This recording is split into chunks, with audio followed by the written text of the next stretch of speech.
I guess, Palsteron here, and today let's talk about Explosive Trap of Shrapnel. Now, over the last week or so, I've been testing Explosive Trap of Shrapnel on different versions. The one I kind of settled with is Inquisitor, and I will kind of explain why I don't go Trickster, which is currently the most played version. But before that, I want to say that Explosive Trap, regular Explosive Trap, was never really bad. The problem always kind of came from AoE potential, and even more so that scaling extra AoE can even screw up your overlaps at certain points. But in general, yeah, Explosive Trap of Shrapnel just came out. The first inclination I had is, oh, this is just going to be Explosive Trap for clear but worse damage. Turns out it's actually about as good as Explosive Trap, in a lot of situations even better, and it just doesn't really have a downside. Now, just to show you what this currently looks like, and this is with round about 20 to 25% more AoE than you're going to have next league, and this is without conk effect, without any AoE from anywhere. I literally stripped this of anything. This is on my standard character, just so you know, we're not really Sabo. But in general, this is how it's going to look like. This was the kind of AoE you could be looking for. Now, after the changes, this gets a little bit smaller, but with the amount of small explosion that you can scale into endgame, it's still going to be quite good. Now, while this is definitely one of the most slept on skills from last league in terms of league start potential as well, not just in terms of endgame bossing potential, I'm literally talking about progression, not just like endgame. Explosive Trap or Shrapnel got hit a little bit. Now, shout out to Fearless Dumbo, who has been sticking with this archetype for quite a while. He has some very good videos about Explosive Trap, a lot of helpful stuff about AoE breakpoints, about, for example, what Explosive Trap or Shrapnel versus Explosive Trap actually looks like. Now, while I gotta say that I agree that in endgame, where we're talking about billions of damage, or we're talking about 500 million, something like that, this will not really affect it. For a progression skill, what happened here is actually quite impactful. So early, you have bigger hits, which is good for your element capacity, right? For Brittle, for Scorch, all good. Even Sep if you're losing Leadership's Price. But for early game, the overlaps are going to be quite a lot less. And this doesn't just have to do with single target damage. It also has to do with AoE clear. The one thing that kind of separated Explosive Trap from being a viable league starter, or being like an A or S tier league starter, always was AoE. It wasn't just a trap playstyle. And this is kind of what Explosive Trap or Shrapnel combated. And it doesn't really do that anymore, especially early levels. And that is quite an issue for me. I will try it out again with like the adjusted AoE and everything. I'm not 100% sure if I can recommend it, at least for a league starter. That being said, if you want a build that goes into endgame and you're planning on making a bosser, I think Explosive Trap is among the best traps, maybe tied with Fire Trap of Blasting. I'm not really sure. Ice Trap of Hollowness also looks good. We're going to talk about that a little bit later in the video. I want to quickly go over something that has irked me a little bit, and that is the Trickster. When we look at the ascendancies, we can see that most people are playing Trickster, and this is obviously the latest snapshot. All of these people are mostly level 100, but even if we look back to day 4, it is mostly Trickster. Now, my experience with Trickster while progressing has been quite negative. Once again, before I go over these, I want to make clear, I think that in endgame, Trickster has the biggest damage potential, and that is mostly because if you go Inquisitor, the crit scaling is already kind of fixed by Brittle. Once you go bossing, you have double curse setup, whatever you want, right? All the things that you would usually call fake DPS while mapping or while progressing, once you have a targeted farming strat, that is very much not fake anymore. And when you have that, crit is not going to be an issue. And then a lot of what makes Inquisitor good, Inevitable Judgment and Righteous Providence, is not that great anymore. However, before you get to that well-oiled machine, I did not have that much fun with Trickster. So that's what I'm talking about here. I'm talking about league starter. I'm talking about progression. The biggest thing here by a mile was mana. Mana was a rough one. And when you play Inquisitor, one thing you do get is EB Mom, and you get easy sustain with Pious Path. That is one of the payoffs that you get. And in the case of Explosive Trap, it's just a big deal. Now, yes, you can get Life Tap, and you can go Saboteur, and you can kind of get some regen, or you can just flask through, but that also didn't feel just as pristine as Inquisitor to me. Now, one thing I hear people say about Trickster that got it kind of nerfed is that the reduced mana cost of skills during effect is no longer there, which a lot of Tricksters used to kind of alleviate the end game mana cost and make it a lot more competitive with Inquisitor. And that was something I was going to put into the video regardless, is that in end game, once you have Mage Blood, yes, the mana issue is not really there anymore, but now it is still there. But that doesn't really change anything for me because I wasn't going to put this into endgame. I just wanted to throw out a league starter about this. So for me personally, nothing changed here. it was always going to be Inquisitor for me personally. But just so you know, if you go into endgame, it is quite hard to negate the mana cost now on anything other than Inquisitor. Doesn't mean that you can't go AB on other classes, but it kind of defeats a lot of the purpose that Trickster has. And on Saboteur and Assassin, it is incredibly hard to actually recharge your energy shield enough to use it both as a mana and a defense. And if you don't go Mind Over Matter, then all that energy shield you're scaling is wasted and only there to fix your mana. One of the things that I absolutely love about Inquisitor is the progression with Inevitable Judgment. When it comes to Inevitable Judgment, it's one of the more underrated ascendancies, and that's mostly because you don't really see it that much on PoE. The highest enemy you can even put in here is an enemy with 50 LE res, which means that you're never really going to know how goddamn good this notable feels when you're fighting against some outliers, right? Some league mechanic or a map mod that gives a lot of extra res. And once you get into endgame, the good thing about Inquisitor is it has a lot of good nodes. You can just swap out Inevitable Judgment for Augury of Penitence. For progression, where it's mostly about killing rares and where you won't put down your curse at every single rare, that's just completely annoying. You're not going to have your flammability up every time. You're not going to have your walk up all the time, right?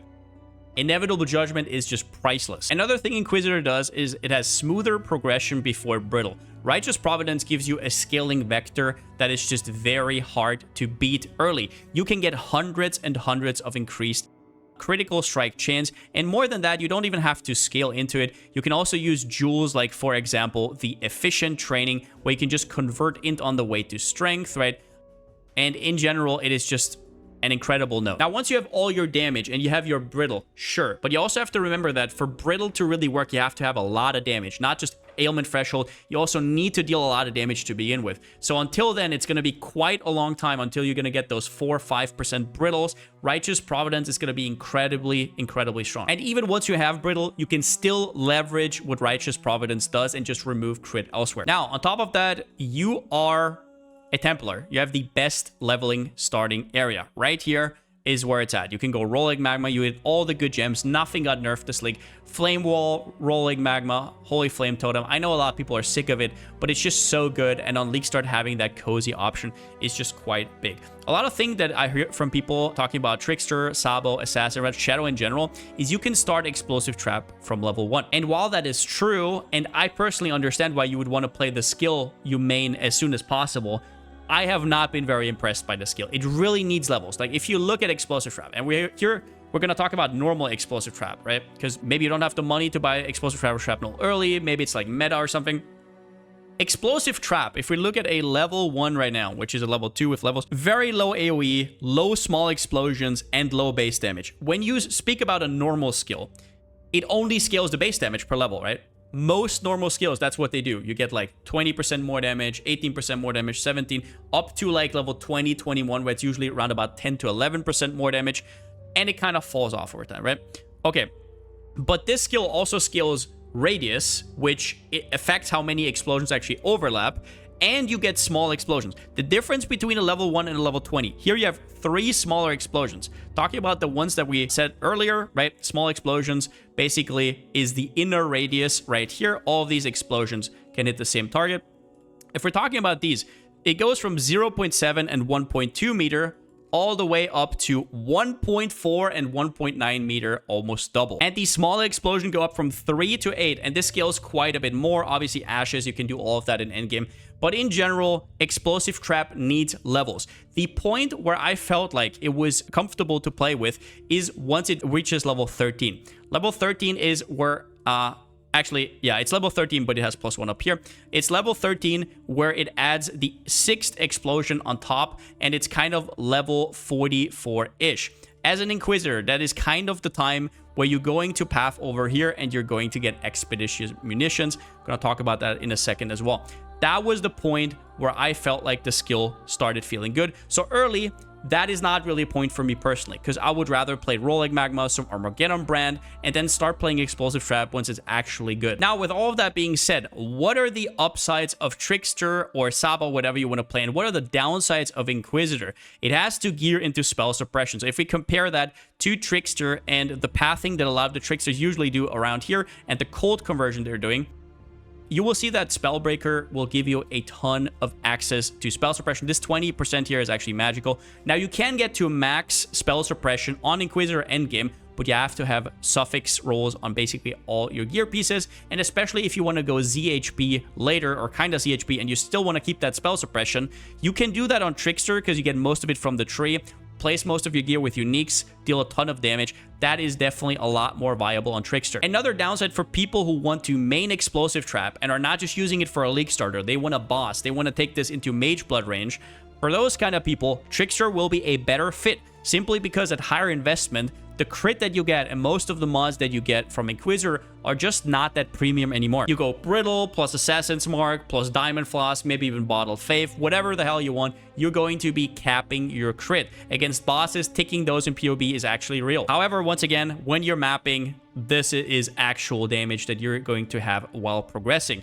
Now, the last thing I want to talk about is lower trap throw speed, which a lot of people told me about. They're obviously referring to Swift Killer right here and having access to 1 or 2 extra frenzy charges. And to that, I would say, sure, in theory, but I also don't see Tricksters getting all the trap throwing speed that they could. Very often, they're actually not getting it everywhere. So I'm just asking, like, apparently you can easily make that up on an Inquisitor if you just get that. As well as that trap and mind damage is not necessarily needed. It's a very good multiplier, don't get me wrong, but Awakened added fire damage definitely makes up for that. You have a lot of good support options, for example, Empower in endgame, if you actually want to go something like Dialas. So I have not found this to really be a problem, is what I'm trying to say. However, once again, early game, if you want to start off as a trapper, yes, you can go Swift Killer into 1 step ahead. You're going to have way more trap throwing speed, but that's not what we're trying to do here. We're just going normal leveling, rolling magma, and then once we get Expeditious Munitions and we have charge traps, that's where we're going traps. I also want to give my 2 cents on a very contentious topic, that is Sunblast or no. I've played this build a lot in the past before it got reworked, all of that good stuff. It's a very interesting unique. So if you don't know, this basically gives you an extra 2 traps thrown per. And just to make you understand how crazy that is, well, it's insane, because usually you have to use something like Cluster Trap or Swift Assembly, lose a support gem, and if you're going Cluster Traps, which you probably shouldn't, but you even get 60% less damage. It's an absolute no-brainer on paper, right? Well, yeah, if you're bossing, for sure, but if you are progressing the Atlas and you're using this as a League starter, I just want to make you aware just how absolute dog shit it is to play with this belt. Now, this is, I just want to make this clear, this is a perfect Sunblast roll. Traps usually have 4-second duration. Sunblast reduces that duration, but lets it explode at the end, right? So whenever that duration is up, it gets fired. So it basically has a delay. There are no other sources of reduced trap duration in the game. So the lowest you can get to with a perfect Sunblast roll is a delay of 1 second. The problem is, traps already have a delay. So if you're mapping, what you're going to get, I'll show you right now. I don't have much movement speed on this character. I'm throwing, I'm running ahead. That is what you get. And that is a perfect Sunblast. I just want to make this clear. If you had a low roll Sunblast, it would do double that delay. So I just want to warn you with everything I got to not get dispelled if you're still progressing. There are some exceptions for this. If you are not really progressing and you're already in a farming strat that has a lot of juice, right? You're not that fast anyways. It's just about, like, I don't know, mechanics like ritual or whatever, where you just have to stand there. That is a different topic. But everything where you need to walk while dealing damage, I just want to make you aware. I just really want to drive this home. You're going to hate your life. And another thing I want to make you aware is that Sunblast is actually a tier 2 unique. This has been changed in 3.21, and I don't see this really changing. Sometimes they make changes, but that's what we have to kind of work with. And a tier 2 unique is a lot rarer than tier 3 uniques. Now, from my personal experience, a tier 3 unique on the first few days, if it's meta, can be maximum like 1 to maybe 2 divines. If we're talking tier 2, we can go up to like 7-ish, 8. Think something like Covenant or Aegis. So think twice if you actually want to use this belt. And this is also important for another archetype that we're going to get into right now, which is Trap of Hollowness. And I think this is a very, very good skill. In case you guys don't know, this skill is incredible for Sunblast because it is the only trap with a base duration of 2 seconds. So what I just showed you right now, with the 1 second delay, that is only 0.5, and that is a game changer. So right now, I have a Ice Trap of Hollowness with a perfectly rolled Sunblast. I throw it ahead, I move, and as you can see, it still explodes on my screen. That is a huge difference, and it definitely makes the skill a lot better. Sunblast is basically the saving grace of this skill over Explosive Trap of Shrapnel, which Explosive Trap of Shrapnel is very hard to beat. Ice Trap does have freeze. Ice Trap has some components with that. There are some things with cold damage that you can do that are definitely better, but don't forget that Explosive Trap also has that fizz scaling. So if you are choosing between those two builds, if you think you can get a Sunblast early, I think they're pretty much on par, and definitely the freeze is super nice early on. So I could actually recommend you the Ice Trap of Hollowness if you're not sure how that's actually going to work out, because there's quite a bit of rumbling around trap builds right now. I would probably take the Explosive Trap of Shrapnel. In general, both are really good though. Also, I guess one more thing that I want to drive home: before you play a trapper, definitely try it out in game. It is not for everybody. I'm not the biggest trap lover. The reason I tested this was just because I thought it was incredibly strong. If you do not know what you're getting into, you might be disappointed because there is a delay, right? Sure, once you're hitting enemies, it's different, but having to kind of aim where the traps are can be annoying. Some people really like just the laziest playstyle possible.